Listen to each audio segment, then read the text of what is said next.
Sugar patients chapati రోటీ కాకుండా సంతృప్తిగా rice కూడా తినవచ్చు. Doctor rice, sugar free rice, doctor rice, diabetic rice, sugar పెన్సని బియ్యం, డాక్టర్ రైస్.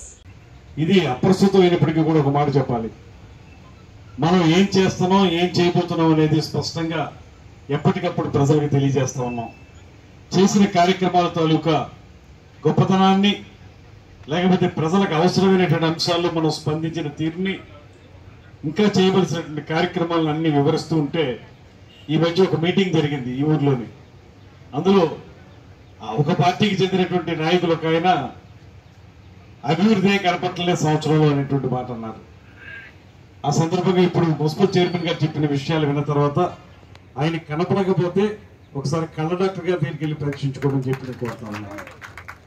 అదేవిధంగా ప్రజల్లో తిరిగితే ఆయనకి ప్రజలు ఏమనుకుంటున్నారో తెలుస్తుంది. ఒకవేళ వినపడకపోతే ఈఎన్టీ స్పెషలిస్ట్ దగ్గరికి వెళ్ళి చూపించుకోవాల్సిందిగా కోరుతా ఉన్నాను.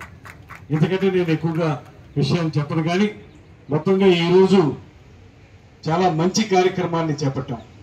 ఒకటి 15వ ఆర్థిక సంఘం వారు ఇచ్చిన నిధులతోటి రమారమి ₹1 కోటి ఈ ఆర్టీసీ బస్ స్టాండ్ దగ్గర నుంచి డిసిఎంఎస్ వరకు రోడ్డు నిర్మించుకోవడం కానివ్వండి, ఇవాళ రుడా చైర్మన్ గారు వెంకటరమణ చౌదరి గారు, మొన్నటి వరకు రుడా వైస్ చైర్మన్ గా ఉన్నటువంటి ఖర్గే గారు వారు ఇచ్చినటువంటి సహకారంతో మరో 45 లక్షలతోటి ఒక రోడ్డు నిర్మించుకుంటా ఉన్నాం, డ్రైన్ నిర్మించుకుంటా ఉన్నాం. దీనికి సంబంధించి తొలి నుంచి కూడా పట్టణ అభివృద్ధి కోసం ఏ కార్యక్రమాలు చేయాలన్నప్పుడు ఒక పక్కన కమిషనర్ గారు, ఒక పక్కన మున్సిపల్ చైర్మన్ గారు, మరో పక్కన కౌన్సిలర్లు అందరూ కలిసి ఫలానా కార్యక్రమం మనం చేయాలన్నప్పుడు దాని మీద పూర్తిగా దృష్టి పెట్టి ఎక్కడెక్కడి నుంచి మనం నిధులు తీసుకురాగలుగుతాం దీనికి సంబంధించి. ఎందుకంటే నిడదవోలు అనేది చాలా చిన్న పట్టణం, అయితే గతంలో చాలా వైభవోపేతంగా వెలిగినటువంటి పట్టణం. అటువంటి పట్టణాన్ని చాలా విషయాల్లో గడిచిన 5 సంవత్సరాల కాలంలో పూర్తిగా నిర్లక్ష్యం వహించారు. ఆ నిర్లక్ష్యాన్ని దానికి సమాధానం మనం చెప్పాలనేటువంటి ఆలోచనతో ఈ నిధులను ఎక్కడి నుంచి తీసుకురావాలనేటువంటి ఆలోచన చేసి ఇప్పుడు ఇందాక మున్సిపల్ చైర్మన్ గారు చెప్పిన విధంగా అన్ని చోట్ల నుంచి కూడా నిధుల్ని సమీకరించడం జరుగుతూ ఉంది. ఒక్క రుణా నుంచే మనం ఈ మధ్యకాలంలో ఇవాళ చేస్తున్నటువంటి శంకుస్థాపనకు సంబంధించిన 47 లక్షలు మాత్రమే కాకుండా మరో 40 లక్షల రూపాయలను కూడా తీసుకురావడానికి ఒక ప్రయత్నం చేస్తా ఉన్నాం. రమారమి ₹1 కోటి తీసుకొస్తా ఉన్నాం. అదేవిధంగా మనకి ఆంధ్రప్రదేశ్ రాష్ట్ర ప్రభుత్వం ముఖ్యమంత్రి గారి నేతృత్వంలో, ఉప ముఖ్యమంత్రి గారి యొక్క సారథ్యంలో అద్భుతమైనటువంటి అభివృద్ధి జరుగుతున్నటువంటి సందర్భంలో మన పట్టణానికి కొంత నిధులు కేటాయించాలనేటువంటి విషయంలో మున్సిపల్ శాఖ మంత్రులు ₹1 దీనికి శాంక్షన్ చేస్తే నేను ఆయన దగ్గర కూర్చున్నాను. తప్పనిసరిగా మాకు తక్కువలో తక్కువ 3 కోట్లు కావాలి, మీరు ₹1 ఇస్తే సరిపోదు ఈ పట్టణానికి అన్నాను.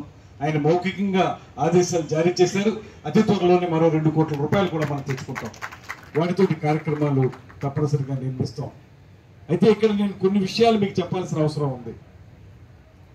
పేరుకి శంకుస్థాపనలు చేసేయటం, అక్కడ మనకి ఫైనాన్షియల్ శాంక్షన్ కానీ అడ్మినిస్ట్రేటివ్ శాంక్షన్ కానీ లేకుండా ఊరికి కొబ్బరికాయలు కొట్టేటువంటి వల్ల ఏ ఉపయోగం ఉండదు. అలాంటి దానికి ఉదాహరణ ఏంటంటే మీకు ఉన్నటువంటి పక్కన హాస్పిటల్కి దాన్ని 100 పడకల ఆసుపత్రిగా అభివృద్ధి చేస్తామనేటువంటి కళ్ళబొల్లి మాటలు ఆ రోజు చెప్పి కొబ్బరికాయ కొట్టేసి శాంక్షనింగ్ లేకుండా, హాస్పిటల్కి శాంక్షనింగ్ అంటే ఏంటంటే మీ అందరికీ తెలియాలి కాబట్టి చెప్తున్నాను. ఒక పక్కన దానికి కావాల్సిన 100 పడకల స్థాయికి వెళ్ళాలంటే దానికి అవసరమైన నిర్మాణం జరగాలి, అంటే ఒక పైన ఇంకొక అంతస్తు వేయాలి, దానికి ఒక శాంక్షన్ కావాలి. మరొకటి ముఖ్యంగా కావాల్సింది ఏంటంటే మనకి స్టాఫ్కు సంబంధించిన రిక్రూట్మెంట్కి సంబంధించినటువంటి ప్రధానమైనటువంటి శాంక్షన్ జరగాలి. అంటే ఎందువల్లనంటే కట్టడం అంటే ఒకసారి కట్టడంతో అయిపోతుంది, కానీ అందులో ఉన్నటువంటి 100 పడకల ఆసుపత్రికి సంబంధించిన డాక్టర్లు, పారామెడికల్ సిబ్బంది, ఇతర సిబ్బంది కావాలంటే దానికి స్టాఫ్ రిక్రూట్ చేసుకోవాలి. రిక్రూట్ చేసుకున్నటువంటి స్టాఫ్కి నెల జీతాలు ఇవ్వాలి. దానికి ఒక పక్క శాంక్షనింగ్ ఉంటే తప్పితే మనం ఊరికే 100 పడకలు అయిపోయిందని చెప్పి కొబ్బరికాయ కొట్టేసి ఏదో మనకు 4 డబ్బులు వస్తాయి కాంట్రాక్ట్ని పెట్టుకుంటే అనేటువంటి ఆలోచనతో చేసే పనులు తప్పు. ఆ పని చేశారు ఎన్నికలకు ముందు ఆ ప్రభుత్వం. ఇవాళ ఈ ప్రభుత్వం ఖచ్చితంగా చెప్తుంది. చాలా ఆలస్యమైన కార్యక్రమం అయినప్పటికీ మీరందరూ ఇక్కడ ఎండలో ఇంత వేడిలో ఉన్నందుకు అందరికీ కూడా కృతజ్ఞతలు తెలుపుకుంటూ, అలాగే ఆలస్యమైనందుకు క్షమించమని కూడా మిమ్మల్ని అందరినీ అడుగుతూ, ఈరోజు దాదాపు ₹1,47,40,000 ఇక్కడ సీసీ రోడ్ నిర్మించడం జరుగుతుంది. అయితే మీరంతా కూడా గమనించవలసిన విషయం, ఇప్పటికే మున్సిపల్ చైర్మన్ గారు చాలా సుదీర్ఘంగా నిడదవోలు పట్టణానికి ఏమేమి చేయబోతున్నారు, ఏమేమి జరుగుతుంది, ఏమేమి చేయబోతున్నారు అని చెప్పేసి చాలా బాగా చెప్పారు. అయితే మనం గమనించవలసిన విషయం, ఇక్కడ మన రాష్ట్రంలోనే కాదు మన దేశం అంతా కూడా మనకి పట్టణాలకు గ్రామాల నుంచి జనాభా ఎక్కువగా తరలి వస్తున్నారు, అంటే మైగ్రేషన్ జరుగుతుంది. అది కూడా చాలా త్వరితగతిన. ఇక్కడ గ్రామాల నుంచి నిడదవోలు వస్తే నిడదవోలు నుంచి చాలామంది రాజమండ్రి వెళ్తున్నారు, రాజమండ్రి నుంచి చాలామంది హైదరాబాద్ కానీ బెంగళూరు కానీ చెన్నై వెళ్తున్నారు.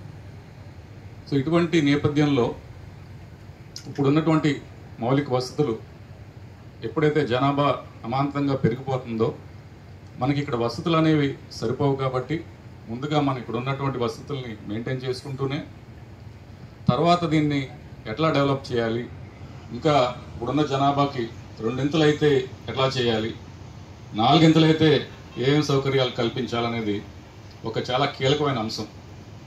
సో ఇటువంటి నేపథ్యంలో ఇటువంటి అవసరాలకు గాను ఇటువంటి ప్లానింగ్ సమగ్ర ప్రణాళికలు అందించే విధంగా అర్బన్ డెవలప్మెంట్ అథారిటీ, అంటే ఇప్పుడు రాజమండ్రి ప్రాంతానికి రాజమండ్రి అర్బన్ డెవలప్మెంట్ అథారిటీ, అదే రుడా.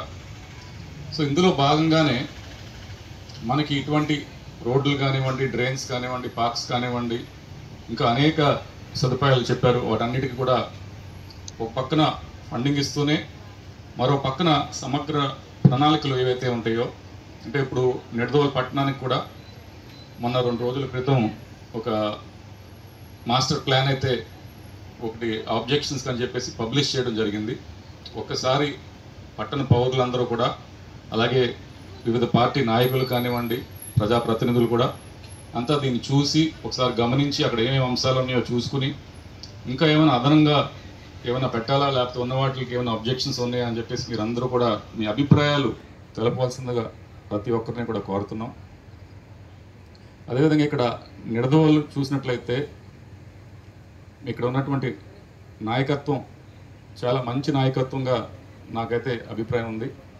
అదేవిధంగా ఇక్కడ మన హైదరాబాద్ చూసామండి ఏ విధంగా డెవలప్ అయిందనేది.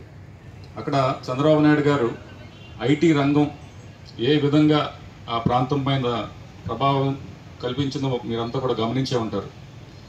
అటువంటి రంగం ఇప్పుడు మన కొత్తగా రాష్ట్రం ఏర్పడిన తర్వాత ఐటీ అంత త్వరగా ఎదగట్లేదండి. ఇప్పుడు అంత ప్రభావం చూపలేకపోతున్నాం ఐటీలో. కానీ అటువంటి మరొక రంగం ఏమిటంటే పర్యాటక రంగం అండి. సో అటువంటి ముఖ్యమైన అతి కీలకమైనటువంటి రంగానికి ఇక్కడ మంత్రివర్యులు మన ప్రాంతానికి చెందటం, మన నియోజకవర్గానికి, మన జిల్లాలో ఉండటం అనేది మన అదృష్టంగా మనం భావించాలి. తప్పనిసరిగా మన ఏ విధంగా హైదరాబాద్ పైన ఐటీ రంగం ప్రభావం చూపించిందో పర్యాటక రంగం అనేది మన ప్రాంతం పైన, మన కొత్త రాష్ట్రం పైన ప్రభావం చూపబోతుంది. అత్యధిక ఉద్యోగాలు, అత్యధిక పెట్టుబడులు ఈ రంగంలో రాబోతున్నాయి. కాబట్టి ఈ నిడదవోలుకు సంబంధించిన కూడా చాలా ఈకో టూరిజం అని ఇవి కొన్ని పెట్టినట్టుకున్నారు ఆ రంగంలో. సో మంత్రి గారు అలాగే మన దగ్గర ఉన్నారు కాబట్టి చాలా ఇక్కడ డెవలప్మెంట్ వస్తుందని చెప్పేసి ఆశిస్తున్నాం. అదేవిధంగా ఇక్కడ మరొక కీలకమైన రంగం ఎటువంటి అంటే దాదాపు మన ఈ కూటమి ప్రభుత్వం ఏర్పడిన తర్వాత 20 లక్షల ఉద్యోగాలు కల్పిస్తామని చెప్పేసి ఒక వాగ్దానం అయితే చేశాం. ఇప్పటికీ వచ్చినటువంటి కంపెనీలు మీరు చూసినట్లయితే తెలుగులో ఫాస్టెస్ట్ న్యూస్ యాప్ ఇప్పుడు కొత్త అవతారంలో 5 సెకండ్లోనే పూర్తి వార్తా సమాచారం మీ చేతిలో. సోషల్ మీడియా ట్రెండ్స్ మీ కళ్ళ ముందుకే live TV and voice search options తో ఇప్పుడే డౌన్లోడ్ చేయండి. యాప్ లింక్ డిస్క్రిప్షన్లో ఉంది.